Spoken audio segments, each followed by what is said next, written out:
दुनिया में दो तरह के लोग होते हैं, रिच और पुअर। लेकिन एक ऐसी चीज़ है जो रिच को और रिच बना रही है और पुअर को और पुअर बना रही है, और वो है महंगाई। इस फोर्ब्स के आर्टिकल को देखो जिसमें उन्हें लगभग 500 न्यू बिलियनियर्स मिले कोविड के दौरान, और अकेले चाइना को 205 न्यू बिलियनियर्स मिले।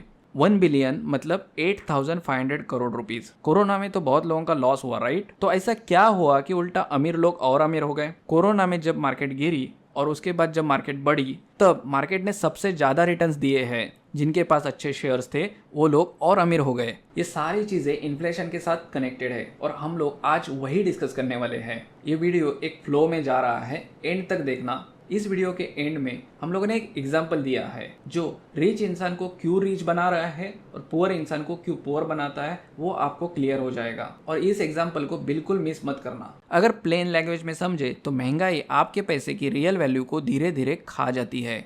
अगर हम गवर्नमेंट डेटा देखें तो इंडिया का ऑफिशियल इन्फ्लेशन रेट 5% से 7% के बीच चलता है। मतलब आज 2025 में जो चीज़ 100 रुपीज़ की है वो 2026 में 107 रुपीज़ की हो जाएगी। इसका सीधा मतलब है कि सिर्फ एक साल के अंदर में ₹7 की वैल्यू चली गई।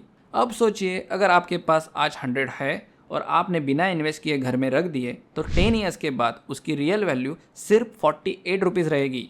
52 का लॉस सिर्फ इन्फ्लेशन की वजह से रहेगा, और इसीलिए इस इन्फ्लेशन को साइलेंट किलर भी कहा जाता है। लेकिन ये साइलेंट किलर सिर्फ पुअर पॉपुलेशन को नुकसान पहुंचाता है, अमीरों के लिए एक तरह का वरदान है। और ये कैसे, वो मैं आपको आगे आगे समझाते रहूंगा। जो नंबर्स हम लोगों ने देखे वो गवर्नमेंट डेटा के हिसाब से थे, लेकिन हकीकत ये है कि रियल इन्फ्लेशन 8% से 10%, कभी कभी वो 12% के बीच होता है।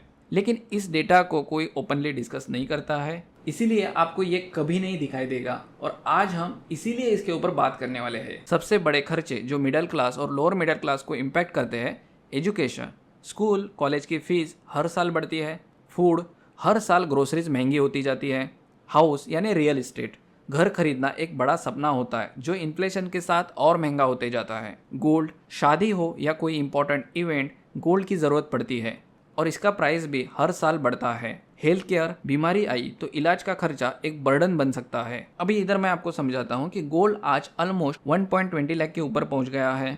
अब जिनके पोर्टफोलियो में 10% गोल्ड है और उनका पोर्टफोलियो 100 करोड़ का है, तो उनके पास गोल्ड एज एन इन्वेस्टमेंट है और उसकी वैल्यू उन्हें डबल या ट्रिपल मिल रही है। लेकिन वही अगर कोई नॉर्मल इंसान अपनी शादी कर रहा है तो उसके लिए ये इन्वेस्टमेंट नहीं है। उसे 5 से 10 लाख गोल्ड में डालना जरूरी होता है और वो गोल्ड कभी बेचा नहीं जाएगा, ना ही उसे इन्वेस्टमेंट की तरह देखा जाएगा। तो गोल्ड प्राइस बढ़ना ये दोनों साइड से, दूल्हा और दुल्हन दोनों के लिए अब एक खर्चा है और ये खर्चा बढ़ते जाने वाला है। तो एक व्यक्ति के लिए ये इन्वेस्टमेंट है और दूसरे के लिए ये एक खर्चा है। और एग्जाम्पल देखते हैं। अगर आज आपके पास 1 करोड़ है और आपने उसे 7% एफडी में डाल दिया, तो 5 ईयर्स के बाद आप उसी 1 करोड़ में वही घर खरीद पाओगे? मुश्किल है।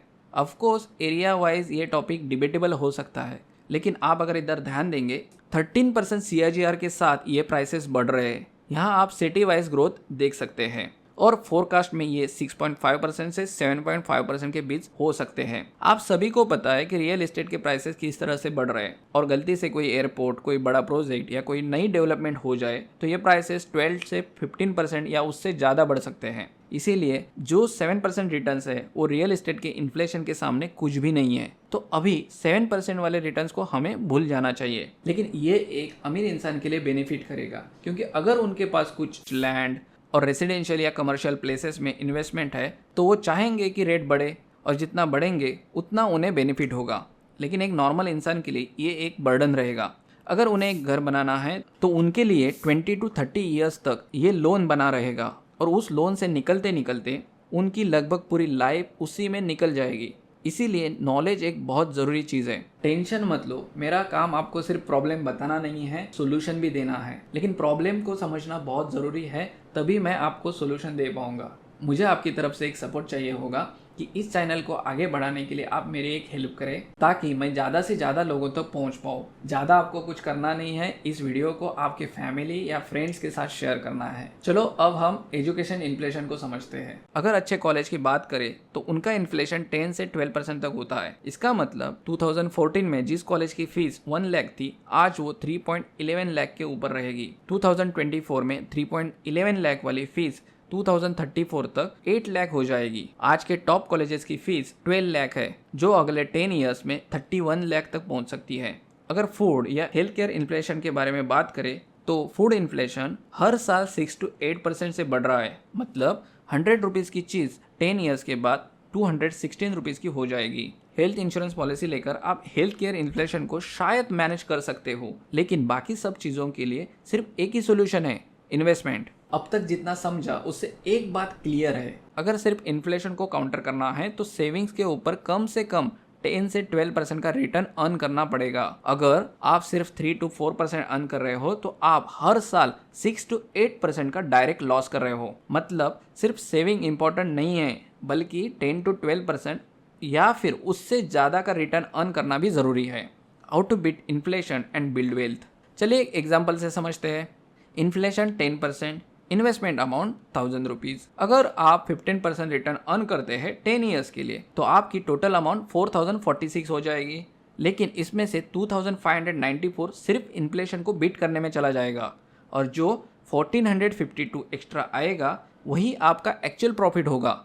इसको हम वेल्थ क्रिएशन बोल सकते हैं। तो इन्वेस्टमेंट का पहला गोल होता है इन्फ्लेशन से अपने पैसों की वैल्यू को बचाना, और दूसरा गोल होता है उसके ऊपर एक्स्ट्रा पैसा कमाना, जिससे हम लॉन्ग टर्म वेल्थ क्रिएट कर सके। इन्वेस्टमेंट सिर्फ कमाने के लिए नहीं, बल्कि अपने पैसे की वैल्यू को कम होने से बचाने के लिए भी है। अभी बात करते हैं असेट्स और लायबिलिटीज के बारे में। इन्फ्लेशन एक बड़ा प्रॉब्लम है, लेकिन इसे काउंटर करने के लिए हमारे पास एक ही तरीका है, और वो है असेट्स को बढ़ाना और लायबिलिटीज को कम करना। मान लो आपकी मंथली इनकम 50,000 है और हर साल 10% ग्रोथ होती है, तो 10 ईयर्स के बाद आपकी इनकम होगी 1,29,687 पर मंथ। अगर हर महीने आप 30% सेव करते हो और 70% खर्चा करते हो तो 10 ईयर्स के बाद आप 28,68,736 सेव करोगे। अब अगर इस अमाउंट पर आप 20% रिटर्न अर्न करते हो तो 10 ईयर्स के बाद आपकी वेल्थ हो जाएगी 77,71,666। मतलब 10 ईयर्स के बाद आपकी सैलरी जितनी इनकम आपके असेट्स में से आने लगेगी। 35 ईयर्स का वेल्थ बिल्डिंग विंडो होता है। एक इंसान को औसतन 35 ईयर्स मिलते हैं वेल्थ बिल्ड करने के लिए। अगर आपने 25 की उम्र में आपकी एजुकेशन कंप्लीट की और 60 तक काम करते हो तो आपके पास 35 ईयर्स होते हैं अपने फाइनेंशियल फ्यूचर को शेप देने के लिए। सिर्फ पहले 10 ईयर्स में 30% सेव करने के बाद 70% खर्चा करके आप अपनी सैलरी जितनी इनकम असेट से जनरेट कर सकते हो।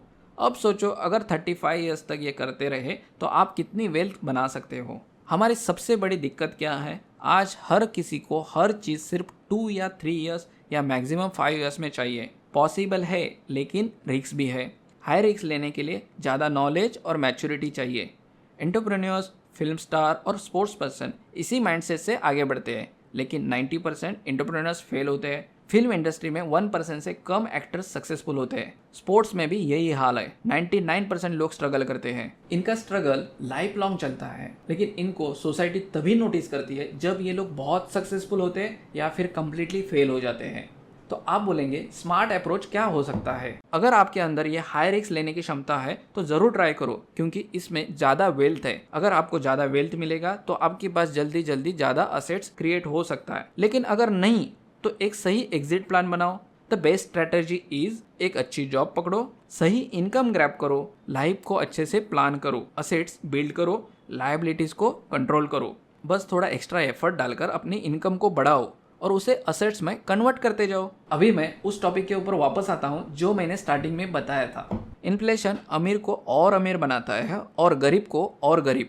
एक एग्जाम्पल से समझाता हूँ। अगर एक प्रोडक्ट एक कंपनी 100 में बेच रही है और नेक्स्ट ईयर इन्फ्लेशन की वजह से वो महंगी हो गई, अज्यूम करो कि उस प्रोडक्ट की प्राइस 110 हो गई। इसका मतलब जिस कंपनी ने प्रोडक्ट को बेचकर 1000 करोड़ का बिजनेस किया था, वो अगले साल इसी प्रोडक्ट को बेचकर 1100 करोड़ का बिजनेस करेगी।